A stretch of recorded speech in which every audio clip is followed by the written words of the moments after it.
আজকে আমি আটা দিয়ে ঘরোয়া পদ্ধতিতেই গোলাপ জামুন মিষ্টি তৈরি করব। তাহলে চলো শুরু করি কিভাবে গোলাপ জামুন মিষ্টিটা তৈরি করলাম। প্রথমে এরকম একটা কাপ নিয়ে নিয়েছি, তোমরা কিন্তু কাপের বদলে বাটিও নিতে পারো। এবার এই কাপটা মেপে আমি এখান থেকে আটাটা তুলে নিচ্ছি। আর অবশ্যই কিন্তু এই আটাটা আগে থেকে কিন্তু চেলে নেবে।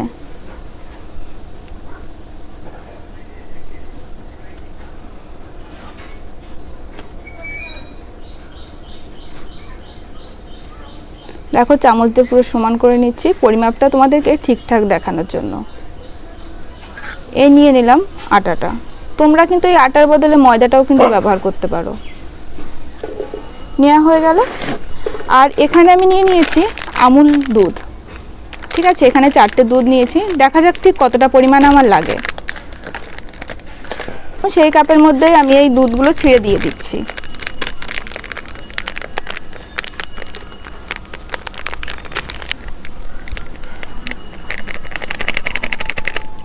আমি প্যাকেট কিনে নিয়ে এসেছি 10 টাকা দামের, তোমরা কিন্তু চাইলে লুজও কিনে নিয়ে আসতে পারো।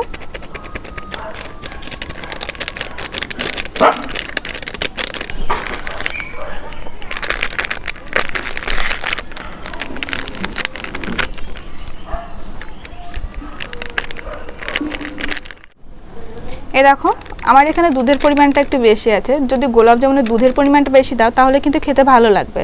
এই জন্য আমি দুধটা আর বাড়তি করে রাখলাম না, পুরোটাই কিন্তু দিয়ে দিয়েছি। আমার এখানে মোট 3 প্যাকেট দুধ লেগেছে। এবার এখানে দেখো আমি ঘরোয়া পদ্ধতিতে সেই ঘিটা দিয়ে দিচ্ছি 2 চামচ মতো।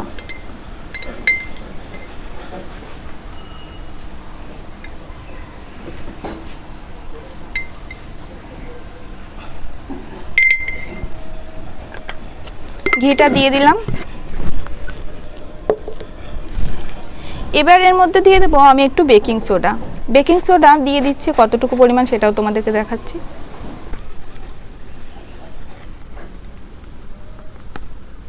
দেখো যে চামচটা রয়েছে, চামচটার ঠিক এই পরিমাণ দিয়ে দিচ্ছি আমি খাবার সোডাটা।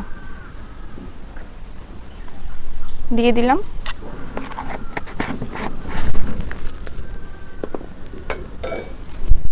এবার সমস্তটা ভালো করে মিশিয়ে নেব।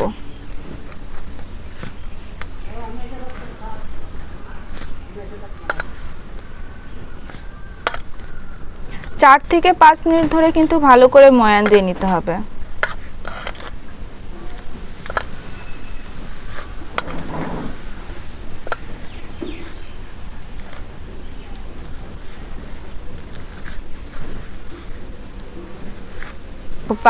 চার পাঁচ মিনিট ধরে ময়ান দিয়ে দিয়েছি। এবার দেখো কীরকম পরিমাণ হয়েছে। এ দেখো পুরো মুঠো হয়ে গেছে, হালকা করে চাপ দিলে কিন্তু ভেঙে যাচ্ছে। এবার এর মধ্যে দিয়ে দেবো আমি আস্তে আস্তে করে দুধ। এরকম বাটিতে দুধ নিয়েছি, এই দুধটা কিন্তু আগে থেকে জাল করে তারপর ঠান্ডা করে নিয়েছি। গরুর দুধ নিয়েছি, তোমরা কিন্তু চাইলে একটু আমুল দুধটা গুলিয়ে নিতে পারো, কিংবা জলও কিন্তু দিতে পারো, সেরকম কোনো ব্যাপার নেই। এবার আস্তে আস্তে দুধটা আমি দিয়ে দিচ্ছি, দেখি কতটা পরিমাণ লাগে সম্পূর্ণটা।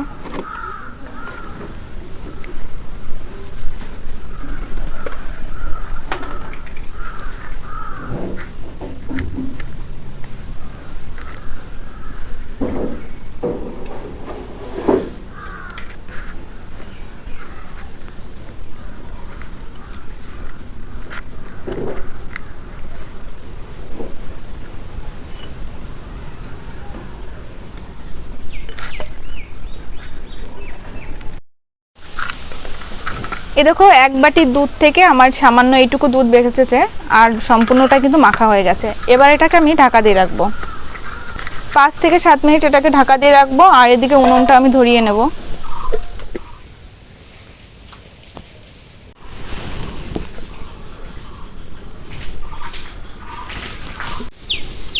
দেখো এখানে আমি নিয়ে নিচ্ছি 1 কাপ মতো চিনি। কাপটা মেপে চিনি নিয়ে নিচ্ছি। এই 1 কাপ চিনি দিয়ে দিলাম। এবার যে কাপ মেপে চিনি নিয়েছি সেই কাপ মেপে কিন্তু আমি 2 কাপ মতো জল দিয়ে দিচ্ছি।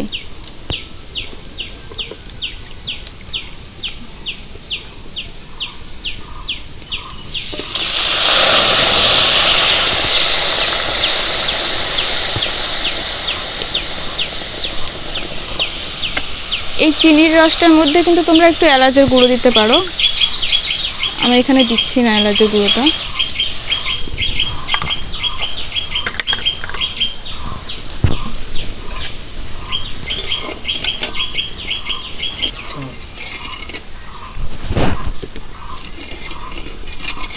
এই চিনির রসটাকে যতক্ষণ না বলক উঠছে ততক্ষণ একটু জাল করে নেব, ঠিক আছে? যখন দেখবে বলক উঠে গেছে তখন এটাকে আমি নামিয়ে রাখবো। দেখো চিনির জলটা কিন্তু ফুটে গেছে, পুরো রসটা রেডি। কিন্তু কি করে বুঝবে এটা? দেখো একটা চিপচিপ টাইপের ভাব হবে, সেরকম হলে বুঝতে পারবে একদম কিন্তু চিনির রসটা রেডি হয়ে গেছে। এবার এটাকে আমি নামিয়ে রাখবো।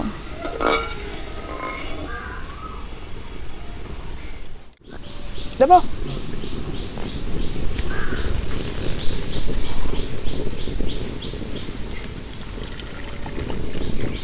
রসটা এটার মধ্যে ঢেলে রাখলাম, আর কড়াইটা আমি ধুয়ে নেব। রসটা অবশ্যই কিন্তু ঢাকা দিয়ে রাখবে, যাতে করে কিন্তু গরম থাকবে, না হলে পরে কিন্তু আবার গরম করে নিতে হবে। এবার এটাকে আমি সাইডে রেখে দিচ্ছি।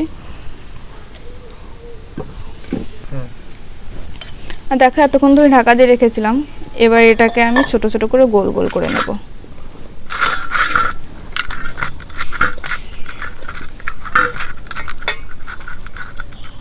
ছোট ছোট লেচি করে নিচ্ছি, নিয়ে হাতের তালুতে এরকম করে গোল করে নেব।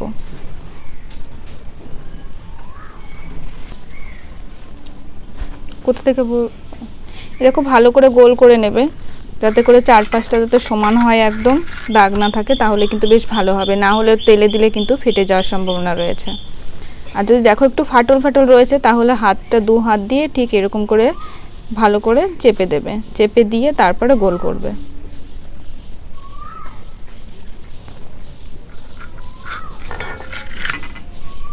করা হয়ে গেছে, গোল গোল করে নিয়েছি।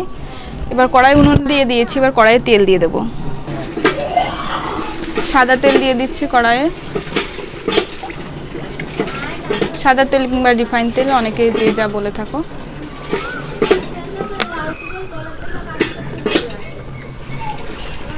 তেল গরম হবে, বেশি গরম দাঁড়াও, তেল সামান্য একটু গরম করে নেবো। হ্যাঁ দেখো হালকা হালকা একটু বলক উঠছে, তখনই কিন্তু মিষ্টিগুলো দিয়ে দেবো। অতিরিক্ত জালে কিন্তু মিষ্টিগুলো দেওয়া যাবে না।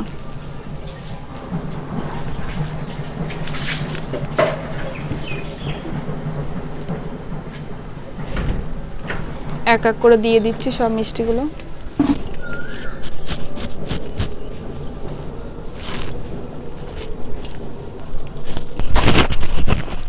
দেখে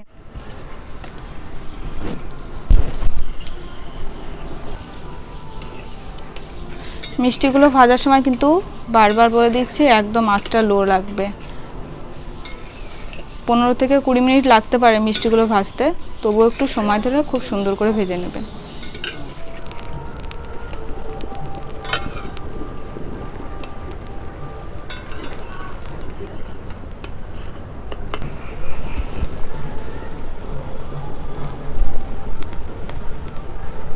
আমার এরকম করে ভিডিও করার কবে থেকে ইচ্ছা, কিন্তু আর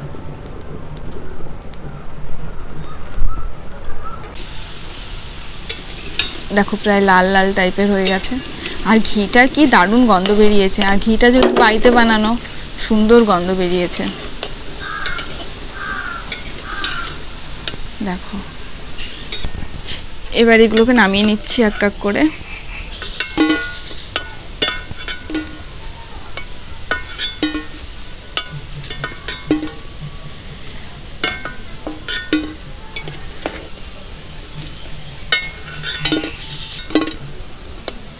আমার এইগুলো ভাজতে প্রায় 15 থেকে 20 মিনিট কিন্তু লেগে গেছে। আমি প্রথমেই বলেছি একদম হালকা যা আছে খুব সুন্দর করে ভেজে নিতে হবে, আর তাড়াতাড়ি ভাজলে কিন্তু এগুলো সব পুড়ে যাবে, উপরটা পুড়ে যাবে, ভিতরটা হবে না কিচ্ছু। দেখো এবার এটাকে কিছুক্ষণ আমি ঠান্ডা করে নেব। 5 থেকে 7 মিনিট রেখে দিলে কিন্তু বেশ খানিকটা ঠান্ডা হয়ে যাবে। 5 থেকে 7 মিনিট রেখে দেওয়ার পরে কিন্তু আমি যে রসটা বানিয়ে রেখেছিলাম সেই রসের মধ্যে দিয়ে দেব।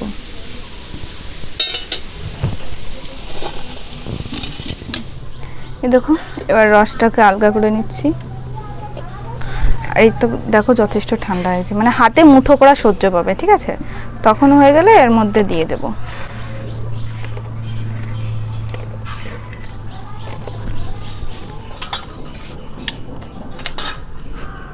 এবার এটাকে আমি ঢাকা দিয়ে রাখবো 1 ঘন্টার জন্য। 1 ঘন্টা পরে ফিরে আসছি, আর দেখো মিষ্টিগুলো কত সফট হয়েছে, একদম নরম তুলতুলে। চামচ দিয়ে চেপে দিলে কিন্তু জায়গায় ফিরে আসছে। আর কেটেও দেখাচ্ছি ভিতরটা, দুটো মিষ্টি আমি পরপর কেটে দেখাচ্ছি। দেখো ভিতরটা কত স্পঞ্জি হয়েছে, আর উপরের রসটা দেখো, দেখেই কিন্তু খেতে ইচ্ছা করবে। আর ভিডিওটা শেষ পর্যন্ত দেখার জন্য সবাইকে কিন্তু অসংখ্য ধন্যবাদ।